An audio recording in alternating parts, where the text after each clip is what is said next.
கர்த்தருடைய பரிசுத்த நாமத்திற்கு மகிமை உண்டாவதாக. இந்த நாளிலே ஆண்டவராகிய கர்த்தர் நம்ம கொடுக்கிறதான வசனம் யோவான் 14 அதிகாரம் 1 உங்கள் இருதயம் கலங்காதிருப்பதாக, தேவனிடத்தில் விசுவாசமாயிருங்கள், என்னிடத்திலும் விசுவாசமாயிருங்கள். ஆமேன். பிரியமானவர்களே, இருதயம் கலங்கி கொண்டிருக்கீங்களா?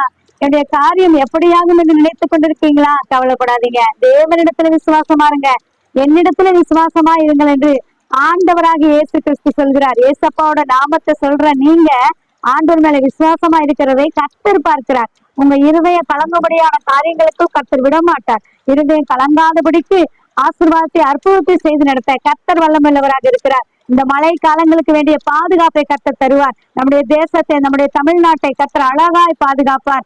எல்லா தேசங்களையும், எருசலேமையும் இஸ்ரவேலையும் பாதுகாத்து வழிநடத்த கர்த்தர் வல்லமையுள்ளவர். இந்த மழை காலத்துக்கு பாதுகாப்பா இருங்க. ஆண்டவரை இருக பிடித்துக் கொள்ளுங்க. கர்த்தர் நம்மை ஆசீர்வதித்து வழி நடத்துவாராக. ஆமென்.